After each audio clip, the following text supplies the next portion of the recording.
በጥያቄያችሁ መሰረት ይህንን ገራሚ ፊልም ማስተካከያ አምጥቻለሁ። አዲስ ፊልም ነው። ስራዬን ማበረታታት የምትፈልጉ ደግሞ ላይክ በማድረግ ጀምሮ አመሰግናለሁ።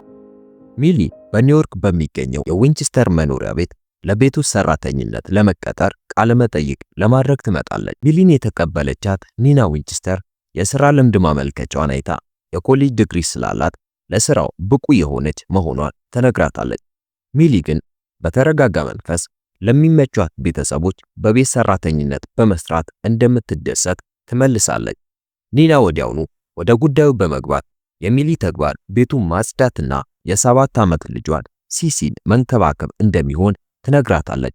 ከዚያም ኒና ቤቱን አስጎበኘቻት።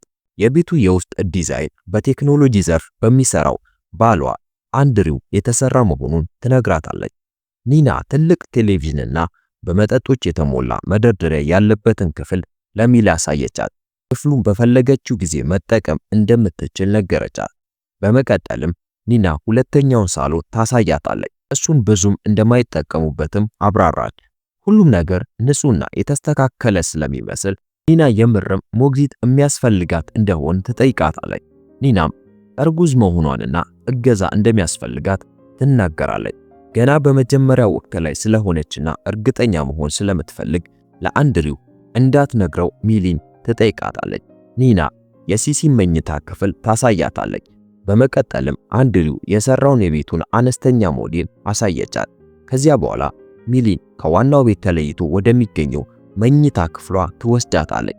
ጉብኝቱ ሲያልቅ ኒና ለነዳጅ የሚሆን $20 ለሚሊ ትሰጣታለች። ውሳኔ ላይ ስትደርስም እንደምትደውልላት ትነግራታለች። ሚሊ ግን በልቧ የኋላ ታሪኳን ስታጣራ ኒና እንደማትደውልላት ታውቃለች። ምክንያቱም በሥራ ልምድ ማመልከቻዋ ላይ ያለው ነገር ሁሉ ውሸት ነበር። በሕዝብ መጸዳጃ ቤት ውስጥ ተጣጥባ ከወጣች በኋላ ሚሊ ወደ መኪናዋ ተመልሳ እዚያው ትተኛለች። እዚህ ሀገር ድሃም መኪና አለው። በሚቀጥለው ቀን ከኒና ስልክ ተደወለላት። ስራውን ማግኘቷን ስትሰማም ምስጋናዋን ትገልጻለች። በዚያው ቀን ከሰዓት በኋላ ሚሊ ወደ ቤቱ ትመጣለች። ነገር ግን ማንም በሩን አልከፈተላትም። በአቅራቢያው ያለውን ሰው የመግቢያ ኮዱን ትጠይቀዋለች። በዚያው ቅጽበት በሩ ይከፈታል። ሚሊ ወደ ውስጥ ስትገባ ቤቱ ሙሉ በሙሉ ተዝረክርኮ ታገኘዋለች። ኒና ተቀብላትም የወላጆችና መምህራን ማህበር ንግግሯን ማዘጋጀት ስላለባት ሚሊ ማጽዳት እንዳለባት ትነግራታለች። ሚሊ ቤቱን እስኪያብረቀርቅ ድረስ አጸዳችው። ብዙም ሳይቆይ አንድሪው ከሲሲ ጋር ወደ ቤት መጡ። ሚሊን አስተዋወቀቻቸው።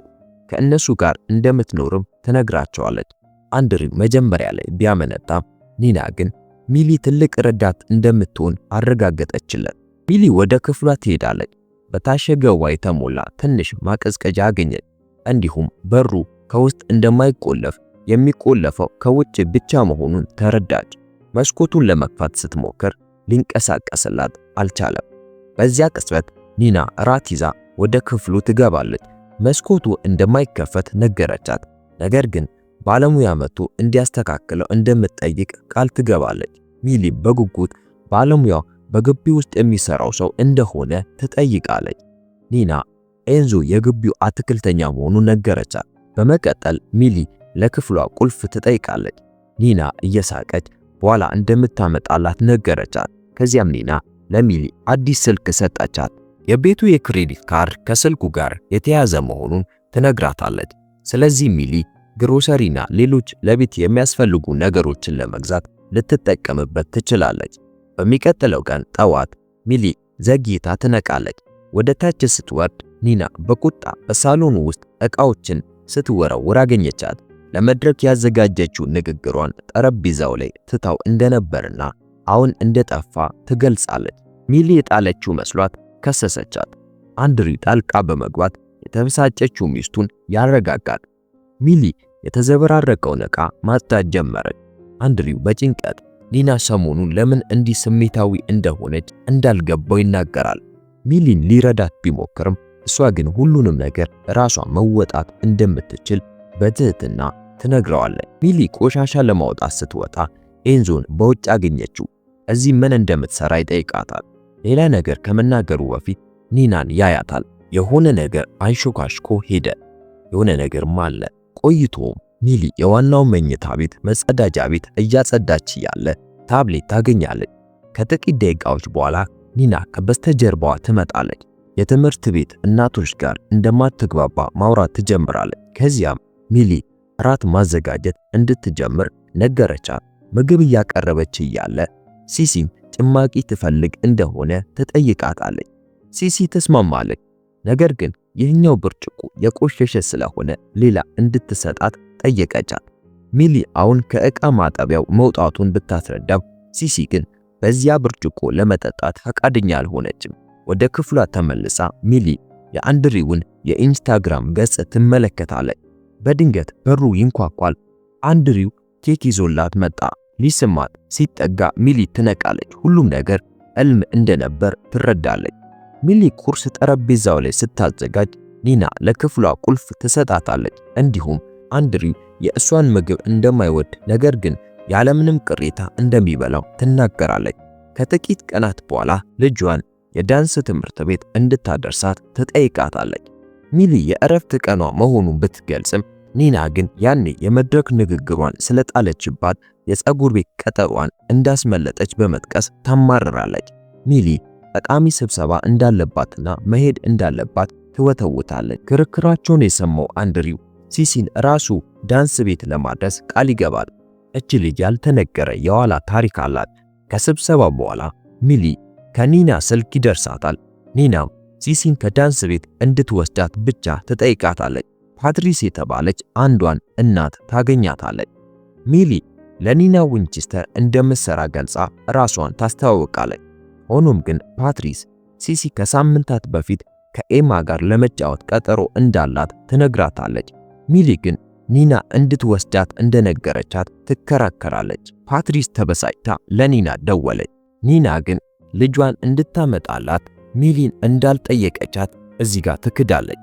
ሚሊ ወደ ቤት ስትመለስ ኒና በፓትሪስ ፊት ድራማ በመስራቷ ወዲያውኑ ትናገራታለች። ልጇ ከጓደኞቿ ጋር እንደምታደር ቀድማ እንደነገረቻትም ትናገራለች። በመቀጠልም ኒና የአንድሪውን እናት ለሚሊ አስተዋወቀቻት። በዚያው ቅጽበት አንድሪው ወደ ቤት ገብቶ እናቱን ሰላም ይላል። በዚያው ምሽት ሚሊ እንቅልፍ እምቢ አላት። ቲቪ ለማየት ወደ ታች ትወርዳለች። ከጥቂት ቆይታ በኋላ አንድሪው አብሯት ይቀመጣል። ሚሊ ይቅርታ ጠይቃ ለመሄድ ስትነሳ እሱ ግን እንድትቆይ ጠየቃት። አንዱን ፕሮግራም አብረው ማየት ጀመሩ። ሚሊ ፕሮግራሙ እንደምትወደው ትናገራለች። አንድሪው እሱና ቤተሰቡ በጨዋታው ላይ ቢሳተፉ ኖሮ ሌላውን በልተው እንደሚያሸንፉ እየቀለደ ይናገራል። በመቀጠልም ስለ ሚሊ ቤተሰቦች ይጠይቃታል። እሷም ከቤተሰቦቿ ጋር ብዙም ግንኙነት እንደሌላት ነገረችው። አንድሪው ሁኔታውን ለማቅለል እሱ ሚሊ ወላጆቹና ኒና ጥሩ ቡድን እንደሚወጣቸው ይቀልዳል። በጨዋታው መሃል ስለ ኒና ወላጆች ተጠይቃለች። አንድሪው የኒና ወላጆች እሷ ገና ልጅ እያለች መሞታቸውንና ለቤቱ መቃጠል ተጠያቂው ማን እንደሆነ ፖሊስ ማወቅ እንዳልቻለ ይገልጻል። ምንም እንኳን ወሬዎች ኒና ራሷ እሳቱን እንደለኮሰች ቢናገሩ። በዚያው ቅጽበት ኒና ወደ ክፍሉ ገብታ አብሮ ታገኛቸዋለች። አንድሪው ፕሮግራም እያዩ እንደነበር በፍጥነት ተናግሮ ይወጣል። ከዚያም ኒና ሚሊን ከስራ ታባረራታለች። ሚሊ ግን ሌላ እድል እንዲሰጣት አጥብቃ ለመነች። ከጥቂት ቆይታ በኋላ ኒና ትስማማለች። ነገር ግን ከባሏ እንድትርቅ አስጠነቀቀቻት። በሚቀጥለው ቀን ለስብሰባ የሚሆን ምግብ ታዘጋጃለች። ምግብ እያቀረበች እያለ እናቶቹ ስለ ሞግዚቶቻቸው መጥፎ ነገር ሲያወሩ ትሰማለች። ኒና በበኩሏ እሷ ሞግዚት እየፈለገች መሆኑን ትናገራለች። እናቶቹ ወዲያውኑ ይገርማቸዋል። ከዚያም ስልክ ተደውሎላት ትወጣለች። ኒና እንደወጣች እናቶቹ ስለሷ ማማት ይጀምራሉ። ፓትሪስ አንድሪው የኒናን ጸባይ ችሎ በመኖሩ ቅዱስ መሆን አለበት ትላለች። ኒና እሱን ስታገባ ምንም እንዳልነበራትም ትገልጻለች። እንዲሁም ኒና በአንድ ወቅት 9 ወር በአእምሮ ሕክምና ክፍል ውስጥ እንዳሳለፈች ያጋልጣሉ። በዚያ ምሽት ሚሊ ኒና እርጉዝ ነኝ ብላ በመዋሸቷ እብድ መሆን አለባት ብላ በማስታወሻ ደብተሯ ላይ ትጽፋለች።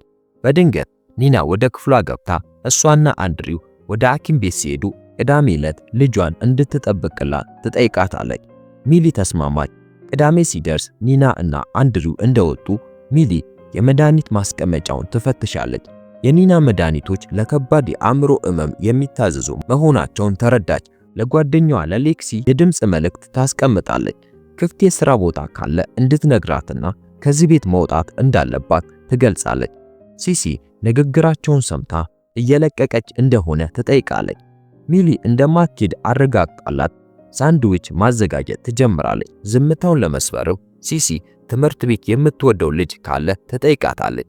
ጥያቄ ወዲያውኑ የሲሲን ስሜት ያበላሸዋል። ለሚሊም ጓደኛዋ መሆን እንደማያስፈልጋ ትነግራታለች። ሚሊ ግን እንደምትወዳትና ጓደኛዋ መሆን እንደምትፈልግ በለስላሳ አንደበት መለሰችላት። ከዚያም የልጅቷ ስሜት ተለሳለሰ። በአሻንጉሊት ቤቷም መጫወት ትጀምራለች። ሚሊ የራሷን አሻንጉሊት እዚያ ስታይ ሲሲን ትቆጣታለች። ዳግመኛ ወደ ክፍሏ እንዳትገባ ማስጠነቀቀቻት። በድንገት የኒና ጩኸት ይሰማል። በኋላ ላይ ሚሊ ኒና ልጅ መውለድ እንደማትችል ትረዳለች። አንድሪው ለዓመታት ሲሞክሩ እንደነበር ይናገራል። እሱ ሁል ጊዜ ልጅ ይፈልግ እንደነበርና ሲሲም የእሱ የሥጋ ልጅ እንዳልሆነች ይገልጻል። በዚያ ምሽት ሚሊ ከፍተኛ ጩኸት ትሰማለች። ምን እንደተፈጠረ ለማየት ስትሄድ ኒና ደም የነካው የብርጭቆ ስባሪ ይዛ በሚያስፈራ ሁኔታ ስትስቅ ታያታለች። አንድሪው በመጨረሻ ስባሪውን ከእጇ ተቀብሎ በሩን ይዘጋል። በማግስቱ ጠዋት ኒና ስለ እርግዝናው በመዋሸቷ ሚሊን ይቅርታ ትጠይቃለች። እርቅ ለመፍጠር በማሰብ ኒና ለሚሊ አንዳንድ ልብሶቿን ትሰጣታለች። ሚሊ ብታመነታም ኒና ስላስገደደቻት ተቀበለች። ከዚያም ኒና ለአንድሪው ካሳ እንዲሆነው ለቅዳሜ የብሮድዌይ ትኬትና ሆቴል እንድትይዝላት ሚሊን ትጠይቃታለች። ሲሲ ከጓደኞቿ ጋር እንደምትቆይና ሚሊም የእረፍት ቀን እንደሚኖራት ነገረቻት። ሲሲን ከዳንስ ቤት ልትወስድ ስትሄድ ከእናቶቹ አንዷ ለዊንቸስተር ቤተሰብ የምትሰራ አዲሷ ሰራተኛ መሆኗን ትጠይቃታለች። ሚሊ መሆኗን ስታረጋግጥ ሴቲቱ ሲሲ ብዙ መከራዎች እንዳሳለፈች ትነግራታለች። ኒና በአንድ ወቅት ሲሲን ለማጥለቅ እንደሞከረችና በኋላም በኪኒን ራሷን ለማጥፋት እንደሞከረች ትነግራታለች። በኋላም ሚሊ ኤንዞን ስለ ቤተሰቡ ምን እንደሚያውቅ ትጠይቀዋለች። ነገር ግን ኒና በቁጣ ጣልቃ በመግባት ሚሊ ለምን ትኬቶችን እንደገዛች ትጠይቃታለች። ሚሊ እሷ ራሷ እንዳዘዘቻት ታስታውሳታለች። ኒና ግን ሚሊን በውሸት ከሰሰቻት። እሷና ሲሲ ቅዳሜ ዕለት ወደ ስነ ጥበብ ካምፕ መሄድ እንዳለባቸው ትነግራታለች። እንዲሁም ትኬቶቹ የማይመለሱ ስለሆኑ ዋጋው ከሚሊ ደሞዝ ላይ እንደሚቀነስ ነገረቻት። አንድሪው ለትኬቶቹ መክፈል እንደማይጠበቅባት በመንገር ሚሊን ያረጋጋታል። ኒናና ሲሲ ወደ ስነ ጥበብ ካምፕ ይሄዳሉ። ሚሊ ገላውን ታጥባ ስትወጣ ከአንድሪው ጋር ትጋጫለች። እሱም በሁኔታው ተሸማቆ ይቅርታ ጠይቆ ይወጣል። ቆይቶም አንድሪው የትኬቶቹን ገንዘብ ማስመለስ እንዳልቻለ ይነግራታል። በምትኩ እሷ አብራው ሄዳ ትዕይንቱን ማየት እንደምትፈልግ ይጠይቃታል። ሚሊ መጀመሪያ ብታመነታም በመጨረሻ ተስማማለች። ትዕይንቱን አብረው አይተው ጥሩ ጊዜ ያሳልፋሉ። ሆቴል ውስጥ እያሉ አንድሪው አባቱ ያወረሰውን የዳታ ማቀነባበሪያ ኩባንያ ስለማስተዳደር ያወራላታል። እንዲሁም ሁልጊዜም ጥሩ ባል መሆንና ልጆች መውለድ ይፈልግ እንደነበር ይነግራታል። እሷ ልጅ መፈለጓን ሲጠይቃት ሚሊ ወደፊት እንደምትፈልግ ትመልስለታለች። ከዚያ ወደ ተለያየ መኝታ ክፍሎቻቸው ይሄዳሉ። ከኒና የተላኩ በርካታ የቁጣ መልእክቶችን ታያለች። ወዲያውኑም ለአንድሪው ታሳየዋለች። ሚሊ በሁኔታው ተረብሻ ማልቀስ ስትጀምር አንድሪው ያጽናናታል። ነገሮች እየተባባሱ ሄደው አብረው ያዳሉ። ከአንድ ሰዓት በኋላ ወደ ቤት ይመለሳሉ። ኒና ገና ወደ ቤት አለመምጣቷን ሲረዱም እፎይታ ይሰማቸዋል። ኒና ድንገት ትገባለች። ትናንት ማታ ስለላከችላት መልእክቶች ወዲያውኑ ሚሊን ይቅርታ ትጠይቃለች። ኒና በጉጉት ሚሊ የእረፍት ቀኗን እንዴት እንዳሳለፈች ትጠይቃታለች። ሚሊ ከጓደኛዋ ሌክሲ ጋር ወደ መጠጥ ቤት እንደሄደች በመዋሸት ትመልሳለች። በመቀጠልም ኒና ሚሊ 10 ዓመት እስር ቤት እንደቆየች ለአንድሪው በእግረ መንገዷ ትጠቅሳለች። ሆኖም ሚሊ አዲስ ህይወት ለመጀመር መሞከሯ ጥሩ እንደሆነ እንደምታምን ትናገራለች። ከዚያም የሚገዙ ዕቃዎች ዝርዝር ለሚሊ ትሰጣታለች። ዕቃ እየገዛች ያለ ሚሊ አንዷን እናት ታገኛለች። እናቲቱም የሚሊን አዲስ ስልክ ታስተውላለች። ሴቲቱ አብዛኞቹ ሞግዚቶች ከአሰሪዎቻቸው ስልክ መቀበል እንደማይፈልጉ ትናገራለች፣ ምክንያቱም ስልኮቹ ጂፒኤስ ይገጠምባቸዋል። ሚሊ በድንገት ኒና ስለ ጉዳዩዋ እንደምታውቅ ትረዳለች።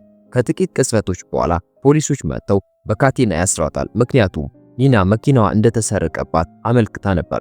በመጨረሻም አንድሪው መጥቶ ሚሊን ይወስዳታል። ከዚያም ሚሊ የሁለተኛ ደረጃ ተማሪ ያለች እስር ቤት እንደገባች ትናዘዛለች። አንድሪው ግን ያለፈ ታሪኳን ማስረዳት እንደማስፈልጋትና ጥሩ ሰው መሆኗን እንደሚያውቅ በመግለጽ ያረጋጋታል። ሚሊና አንድሪው ወደ ቤት ሲመለሱ ኒና እርስ በርሳቸውም ግንኙነት እንዳላቸው ትከሳቸዋለች። ሚሊና አንድሪው ሁለቱም ይክዳሉ። አንድሪው ኒና እንደገና በምናቧ ነገሮችን እየፈጠረች እንደሆነ ይነግራታል። ኒና ግን በንዴት ሚሊን ወዲያው ከስራ ታባረራታለች። እንዲሁም ልብሶችን ሰርቀሻል በሚል ገንዘብ ትጠይቃታለች። ሚሊ ደነገጠች። አንድሪው በድንገት ተቆጥቶ ኒና ከቤት ያባረራታል። ኒና በጣም ተናዳ ከመውጣቷ በፊት ሚሊ በጥፊ መታቻት። ኒና ከወጣች በኋላ ሚሊ የተረጋጋ ቤት ስለሚያስፈልጋት እሷ መሄድ እንዳለባት ትገልጻለች። አንድሪው ግን አብራው እንድትቆይ ይወተውታታል። ሚሊም ተስማማለች። በሚቀጥሉ ጥቂት ሳምንታት ለሚሊ ህይወት በጣም አስደሳች ይሆንላታል። አንድ ቀንም አንድሪው እናቱ የእሱን ፈገግታ እንደምትወድና ሌሎች ሴቶችም እንዲሁ እንደሚወዱት ለሚሊ ይነግራታል። አንድ ቀን ጠዋት ሚሊ ለአንድሪው ቁርስ እያዘጋጀች እያለ ኤንዞ ከውጭ ሆኖ ሲመለከታት አይታ ትደነግጣለች።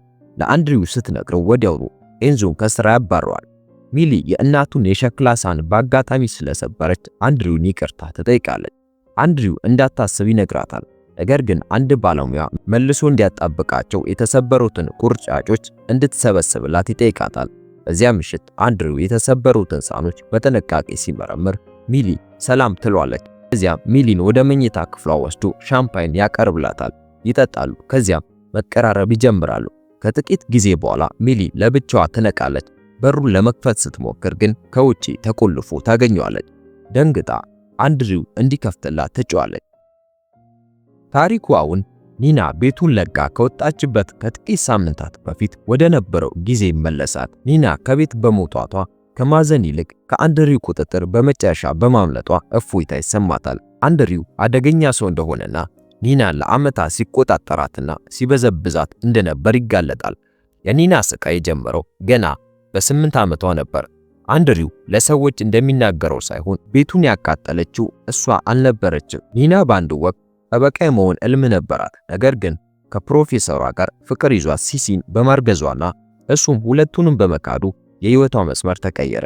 ምኞቷን ትታ በሕግ ቢሮ ውስጥ በጸሐፊነት መስራት ጀመረች። አንድ ቀን አለቃዋ በልብሷ ላይ እድፍ አይቶ ራሷን እንድታጸዳ ይነግራታል። አንድሪው መጀመሪያ ያስተዋላት ያኔ ነበር። ቆይቶም አንድሪው በጠበቃው ስም ይቅርታ ጠይቆ ለራት ጋበዛት። ለ6 ሳምንታት ብቻ ከተዋወቁ በኋላ የጋብቻ ጥያቄ አቀረበላት። ኒናም ተቀበለች። እንደ ተረት የሚያምር ህይወት የምታገኝ መስሏን ነበር። ምንም እንኳን በውስጧ አንድ ስህተት እንዳለ ቢሰማትም በተለይም የአንድሪው የቀድሞ እጮኛ ካቲ የሰርግ ስነ ስርዓቱን መሰረዟን ስታውቅ አንድ ቀን አንድሪው የኒና የፀጉር ስር ማደጉን አይቶ እንድታስተካከል ያስታውሳታል። በማግስቱ ግን ኒና አሁንም እንዳላስተካከለች ያስተውላል። ሲሲም ጓደኛዋ ቤት ስታደርስ እንደረሳችው ትነግረዋለች። እሱም ፋይሉን እንድታመጣለት ወደ ጣሪያ ስር ክፍል ይልካታል። ወደ ውስጥ እንደገባች በሩን ይቆልፍባታል። ከዚያም ከራስ ቅሏ ላይ 100 ፀጉሮቹን ከስራቸው ጋር እንድትነቅል ያዛታል። ኒና እያለቀሰች ትታዘዛለች። በሚቀጥለው ቀን ግን አንድ ፀጉር ቀርቶሻል በሚል እንደገና እንድትጀምር ያዛታል። ከፀጉር ዘለላዎቹ አንዱ ስር አልነበረውም። ስራዋን እንደገና ካጠናቀቀች በኋላ ወደ ሲሲ በፍጥነት ወረደች። ነገር ግን የጠጣችው ውሃ በመድኃኒት እንደተበከለ ተረዳች።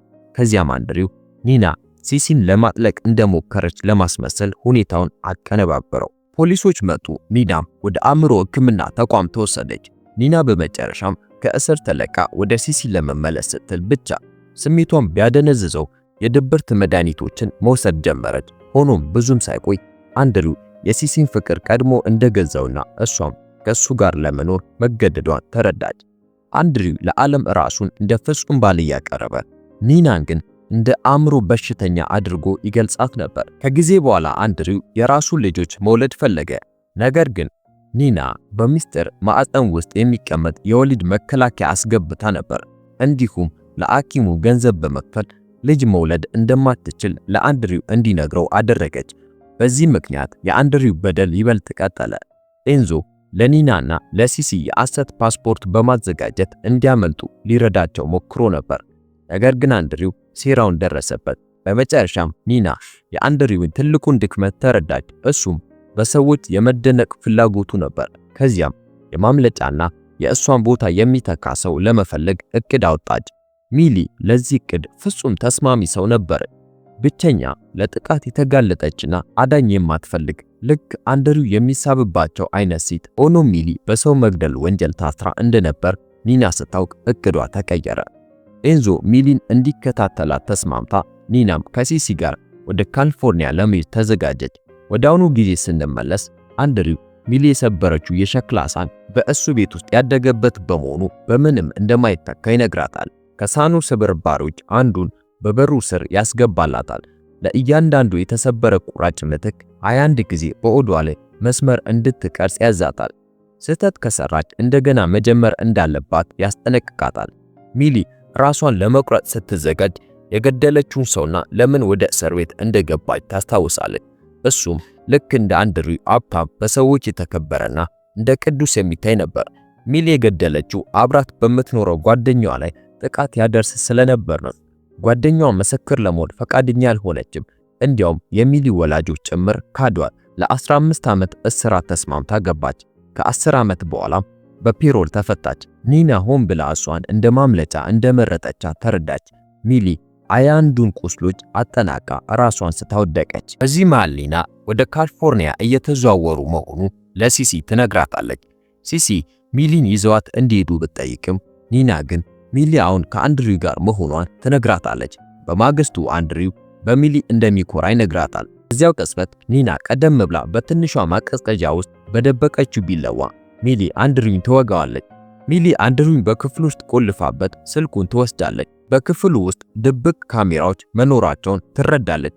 ሳንድዊች እየበላች እያለ ከአንድሪው እናት ከኤቭሊ የተላከ መልእክት በስልኩ ላይ ሲመጣ ታያለች።